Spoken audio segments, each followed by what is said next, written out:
Bigla ang lakad nga kami today guys. So nagpunta kami dito sa Bugay ng hindi kami ready. Basta sumakay na lang kami kasi sinundo kami ng aming kapatid. So eto na nga guys, nandito na kami agad sa Bugay. Kila Sir Oliver. Dito kami namasyal guys. So agkalod daw kami. Kaya kami nandito. Diba? Ang dami nilang alagang aso guys. So ang ganda dito, probinsya feels talaga. Probinsya din sa amin, kaya lang hindi mo na makikita yung mga ganitong madaming puno sa kapaligiran, tas ang luwang pa ng kanilang lupain. And then ito nga, ang daming mga buko. Diba? Akala mo hindi kami galing sa sa probinsya din. Dami din buko sa amin, pero dito sa kanila sobrang dami talaga. So binisita talaga nila kami ng maayos. So ayan, nagbubuko na kami guys. Meron pa yung gatas, may yelo, may asukal. Nadidighay pa ako. Diba? Sobrang enjoy yung mga bata. Ang gulo-gulo nila. Ayan, Diba? Sobrang daming mga puno and then mga nyog. Naaalala ko yung sa kabataan namin. Nung mga bata pa kami. Kasi ganito yung parang kapaligiran ng bahay ng lola namin pag napupunta kami nun sa baryo. So, yun na nga, napag-desisyonan namin pumunta sa dagat dahil malapit ang dagat dito. Wala talaga sa usapan na pupunta kami dito, guys. Basta sinundo lang kami ng kapatid ko and then, ayun, joyride na kami at ang mga bata ay tuwang-tuwa dahil makakapag-joyride sila. Road trip ng mga kids. Sobrang nag-e-enjoy sila. Hindi lang yung mga matatanda ang nag-e-enjoy, pati itong mga kids, mga batang to, nag-e-enjoy talaga sila. Kasi paminsan-minsan kailangan din talagang lumabas kasi mga bata, hindi lang lagi nakakulong sa bahay, pati ang nanay nakakapag-relax din pagka ganitong lumalabas talaga.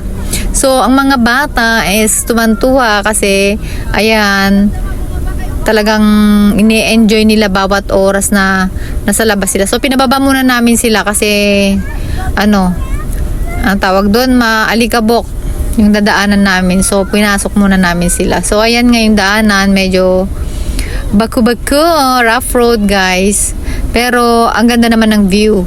Ayan, very green talaga. Kasi papunta na nga kami ng dagat guys. So talaga yung feels, probinsya feels talaga. Ano ba yan? Nabubulol ako. Hindi ko naman masabihin ko. Talagang nag-e-enjoy ito. Ito si Nayantara, anak ng aming bunso. So nag-e-enjoy. Pati itong si Rambutan. Ito yung anak naman ng aming isang kapatid na si Sally. So, ayan nga guys, nag-e-enjoy itong dalawa. Sila na yung nandyan talaga, ayaw bumaba. Pinipilit namin sila bumaba. Pati ang bunso, gusto na rin umakyat. Gusto talaga nila makita din ang kapaligiran. So, nag-e-enjoy sila guys. So, hayaan natin mag-enjoy yung mga kids. 'Di ba? So, ayan na nga guys, medyo dumidilim na. Pa-sunset na nga siya. Pero, papunta pa rin kami ng dagat. Pati ang matanda, nag-enjoy na rin, lumabas na.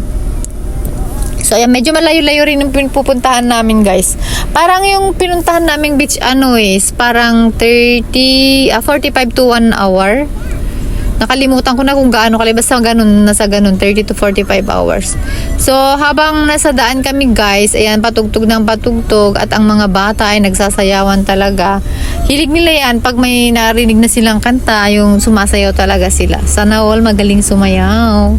Yan, indak lang sila ng indak kasi nag-e-enjoy sila guys. So, hayaan natin sila mag-enjoy ang mga kids. Kasi ang mga nanay nasa likod lang nag-e-enjoy din.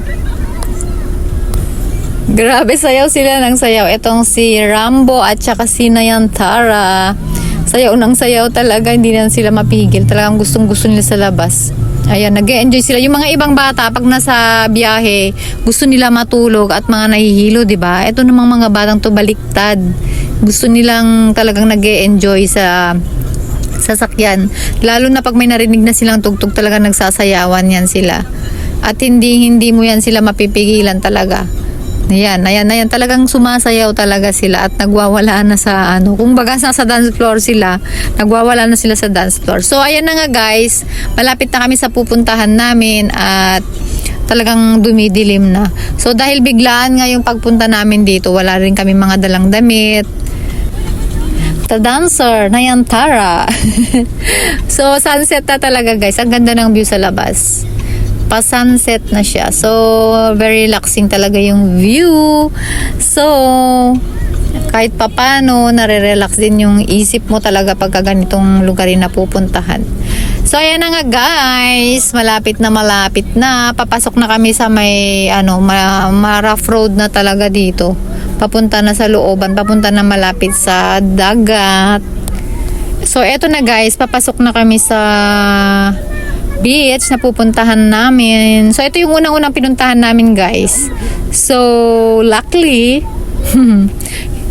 fully booked na siya. Wala nang mga space. So, pumasok lang kami and then umalis na kami agad kasi wala nang space. Sobrang daming tao. Sabado kasi nung day na to. Sabado, kaya ang daming tao talaga, wala nang space. Ang daming talagang mga taong nagre-relax din sa beach pag ganitong araw. Kasi, syempre, relaxing time and walang pasok. Dahil fully booked na dun sa una namin pinuntahan. So, lumipat kami dito sa Almanor Beach. So, padilim na siya guys. Dami rin aso dito. So, dito, hindi siya fully booked. Yan, maraming bakanteng kubo. So, nag-decide kami na dito na lang kami mag-stay for a while. Kasi, hindi naman kami overnight guys. Parang namasyal lang kami. Mga 2 hours lang siguro kami dito mag-stay. Kasi kasama namin ng mga bata. So, saglit lang talaga kami kasi wala ngang plan na talagang magbe-beach kami. Parang napag-usapan na lang nung nandun kami sa bahay nila Sir Oliver. So ayan, mga bata parang napakawalan sa kulungan. Nagtakbuhan agad sa beach. Gusto nilang maligo guys, kaya lang madilim na and bawal lang maligo. At saka sobrang mahangin kasi. And then padilim na at malakas na yung alon. So pinagbabawalan na silang maligo. Kahit sino, bawal lang maligo kasi nga, yun nga. Sabi ko nga, malakas na yung alon. Tsaka padilim na. So, delikado na, hindi na safe para sa mga kids. So, ayun na nga guys. Nagpunta na lang kami dito sa may... Maganda rin tong beach na to kasi may mga... Ganito rin silang mga pwedeng maglaro yung mga bata. Maluwang yung kapaligiran talaga. And then, ayan na nga, tawag dito, nagduyan muna yung mga kids. Gusto nila magduyan kaya lang nagiiyakan kasi takot mag-isa sa duyan.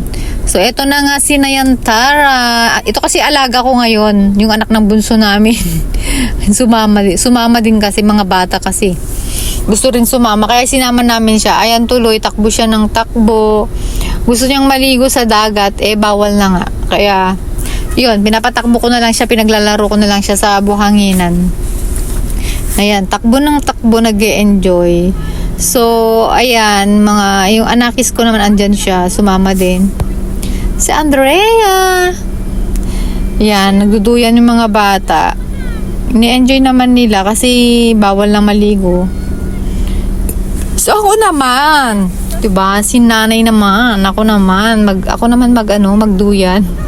Wala magbibideo sa akin guys kasi ako taga-video. So, talagang nagtawag pa ako na magbibideo sa akin. O, diba? So, ayan na nga guys, ang haba-haba na itong voice over ko. Ayan, papakita ko na lang sa inyo yung view ng dagat. Sobrang relaxing, tsaka ang lakas ng alon, tsaka hangin. So, ang batang itets, talagang takbo ng takbo, nag-e-enjoy siya.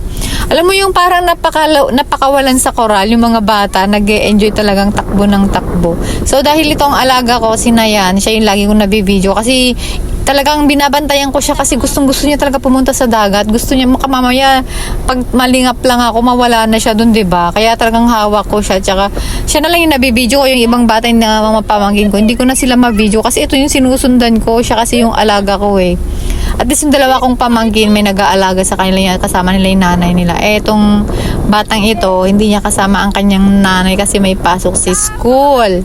Kaya ako ang naging yaya. So ang hirap niyang pigilan kasi gustong-gusto niya talaga pumunta sa may dagat. Gusto niyang maligo. Hindi na nga pwedeng maligo dahil bawal na. So, ayan, madilim na nga guys. Hindi nakita. Ang pangit nga nung pagkakuha ko kasi hindi ko na nakunan ng malinaw na yung mga kubo. Ito yung sa kubo guys. So, sa harapan ng kubo lang kami tumambay. Hindi na kami nag-rent ng kubo. So, umupo na lang kami dito. Ayan, umupo na lang kami dito sa harapan ng kubo. Nag-chill-chill na lang. So, nag-order na yung aking kapatid at saka kanyang partner ng may inom tsaka pagkain kasi wala pa kaming dinner. So, pika-pika lang mga in-order namin. So, ayan, may mga pizza, may mga fishball, yan, mga kikiam, and then may mga foods pa na iba. And then, red wine lang yung ininom namin, guys. Wow, red wine, social. So, ayan, yung mga pagkain namin, guys. Yan. Puro pika-pika na lang yung mga in-order nila kasi ano na pauwi na rin kami later. Kumbaga, ano lang, nag-chill-chill lang kami saglit dito para lang mapagbigyan yung mga kids. Tsaka, syempre, para makapag-relax na din ang mga nanay. Ayan. So, may konting alak. Konti lang naman kasi mag-drive pa si Yogi. So, ayan. Ang aking kapatid, uminom na naman siya. So, ayan guys. Relaxing naman talaga at nag-enjoy talaga kami dito. Ngayon, abang umiinom konti, kwentuhan, tas alalay sa mga bata, ayan.